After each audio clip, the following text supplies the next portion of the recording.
ओम जय श्री हरि विष्णु। जय माता रानी। दोस्तों, आपके अपने चैनल धर्म साधना में आपका बहुत बहुत स्वागत है। माँ भगवती दुर्गा की कृपा सदैव आप और आपके समस्त परिवार पर बनी रहे। दोस्तों, मार्गशीर्ष मास की पूर्णिमा को 32वीं पूर्णिमा कहा जाता है। कहा जाता है कि आज के दिन अगर आप स्नान करते हैं किसी पवित्र नदी में, या फिर दान देते हैं, पूजा पाठ करते हैं, या फिर व्रत धारण करते हैं, तो हर महीने में आने वाली पूर्णिमा से 32 गुना ज़्यादा फल आपको मार्गशीर्ष मास की पूर्णिमा के व्रत का, पूजा पाठ का, दान धर्म का प्राप्त होता है। इसलिए ये पूर्णिमा बहुत महत्वपूर्ण मानी गई है। तो आज की वीडियो में आप जानेंगे कि मार्गशीर्ष मास की पूर्णिमा साल 2023 में कब है, पूर्णिमा तिथि कब प्रारंभ हो रही है, कब समाप्त हो रही है, और जो भक्त पूर्णिमा तिथि का व्रत धारण करते हैं उन्हें व्रत कब धारण करना है, स्नान दान दीप दान किस दिन किया जाएगा। सारी जानकारी पूर्णिमा व्रत से संबंधित और पूर्णिमा तिथि से संबंधित आज की वीडियो में मैं आपसे शेयर करने वाली हूँ। तो वीडियो बहुत महत्वपूर्ण है, पूरा ज़रूर देख लीजिए। अच्छी लगे वीडियो तो लाइक भी ज़रूर कीजिए, क्योंकि आपके लाइक्स, आपके कमेंट्स मेरे लिए बहुत महत्वपूर्ण होते हैं।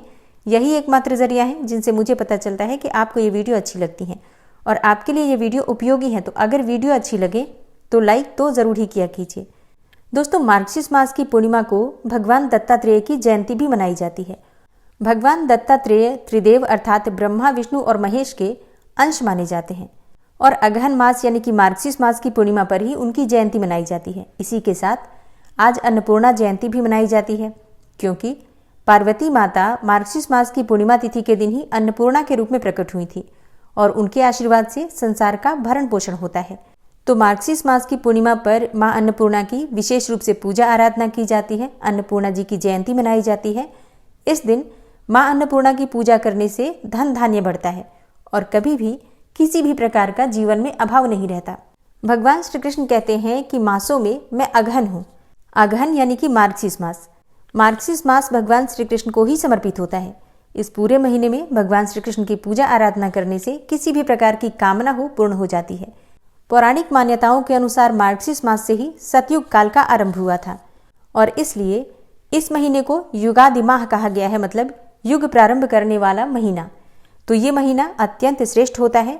पौराणिक मान्यताओं के अनुसार मार्गशीर्ष पूर्णिमा पर व्रत और पूजा करने से भगवान विष्णु की विशेष कृपा प्राप्त होती है और इसलिए मार्गशीर्ष मास की पूर्णिमा पर अगर संभव हो तो किसी पवित्र नदी में जाकर स्नान करना चाहिए। अगर ऐसा संभव ना हो तो पास में कोई सरोवर हो या कोई पवित्र कुंड हो तो वहां पर भी स्नान कर सकते हैं। अगर ये भी नहीं हो पाता है तो ऐसे में अपने घर में भी गंगा जल मिश्रित जल से आप स्नान कर सकते हैं, या फिर जल में थोड़ी सी तुलसी की मिट्टी मिलाकर भी आप स्नान कर सकते हैं।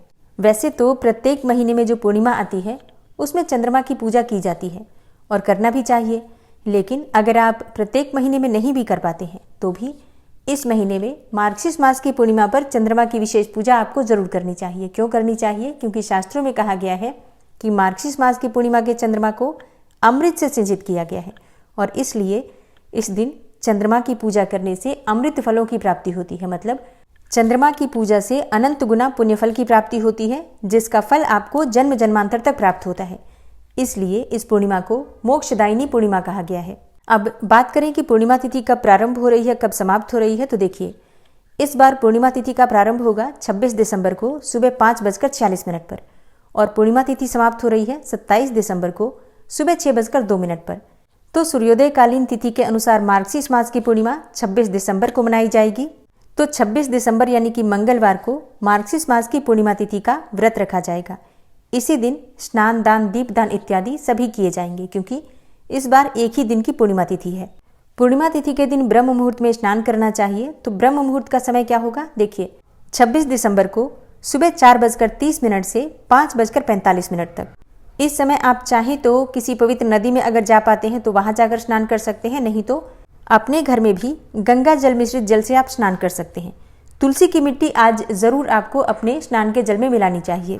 26 दिसंबर को सूर्योदय काल का समय रहेगा सुबह 7:10 पर और सूर्यास्त का समय रहेगा शाम को 5:44 पर। चंद्रोदय का समय रहेगा 26 दिसंबर को शाम को 5:06 पर। चंद्रमा को अर्घ्य देकर ही पूर्णिमा का व्रत खोला जाता है और जो भक्त व्रत नहीं भी करते हैं उन्हें भी पूर्णिमा तिथि पर संध्या काल में चंद्रमा की पूजा जरूर करनी चाहिए। चंद्रमा को कच्चे दूध से अर्घ्य देना चाहिए। इससे सभी प्रकार की कामनाएं पूर्ण होती हैं। सुख समृद्धि, संतान, सौभाग्य, हर प्रकार की कामना पूर्णिमा पर चंद्रमा की पूजा से पूर्ण हो जाती है। 26 दिसंबर को राहु काल का समय रहेगा शाम को 3:05 से शाम 4:25 तक। राहु काल में किसी भी प्रकार का शुभ कार्य नहीं किया जाता है, मतलब कोई भी पूजा पाठ इस समय में प्रारंभ नहीं करना चाहिए, दान नहीं करना चाहिए। मतलब अगर आप पहले से दान निकाल चुके हैं तो बिल्कुल दे सकते हैं, लेकिन अगर आप दान करना चाहते हैं तो राहु काल को बचाकर बाकी के समय में आप दान कर सकते हैं। 26 दिसंबर को अभिजीत मुहूर्त का समय रहेगा दोपहर में 12:06 से 12:48 तक। पूर्णिमा तिथि के दिन प्रत्येक व्यक्ति को प्रातःकाल जल्दी उठने का प्रयास करना चाहिए। मतलब प्रयास कीजिए कि ब्रह्म मुहूर्त में उठ जाएं, लेकिन अगर आप इतनी जल्दी नहीं भी उठ पाते हैं तो भी सूर्योदय से कुछ पहले तो जरूर उठ जाइए। कम से कम इतना कर लीजिए कि आप सूर्योदय होने से पहले स्नान कर लीजिए। इसके बाद भगवान सूर्यदेव को जल दीजिए। फिर अपने घर के मंदिर में जो भी देवी देवता विराजित हैं सबकी विधि विधान से पूजा कीजिए। पूर्णिमा तिथि के दिन लक्ष्मी नारायण की विशेष पूजा की जाती है। कहा जाता है कि आज के दिन लक्ष्मी नारायण की पूजा करने मात्र से समस्त प्रकार के जो पाप कर्म होते हैं समाप्त हो जाते हैं और भगवान श्री विष्णु और माँ लक्ष्मी स्थिर रूप से आपके घर में वास करते हैं। और इस दिन सत्यनारायण भगवान की कथा करी जाती है।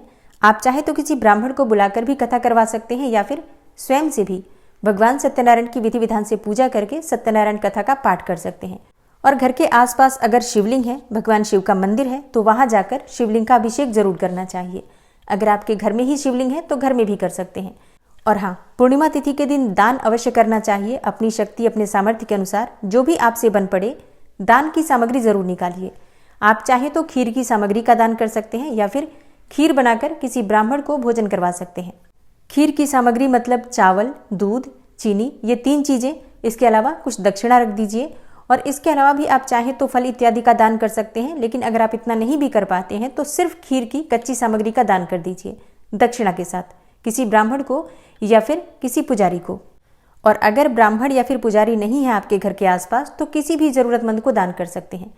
और फिर जो भक्त व्रत धारण करते हैं वो तो व्रत करेंगे, लेकिन जो भक्त व्रत नहीं भी करते हैं उन्हें भी आज सुबह और शाम दोनों समय माँ लक्ष्मी की पूजा जरूर करनी चाहिए। विशेष रूप से शाम के समय संध्या काल में अपने घर के मंदिर में शुद्ध घी का या तिल तेल का जो भी आपके पास उपलब्ध हो दीपक जला लीजिए और वहीं बैठकर माँ लक्ष्मी के विधि विधान से पूजा करके श्रीहरि विष्णु के साथ और फिर बैठकर माँ लक्ष्मी के और श्रीहरि विष्णु के मंत्रों का जप कीजिए।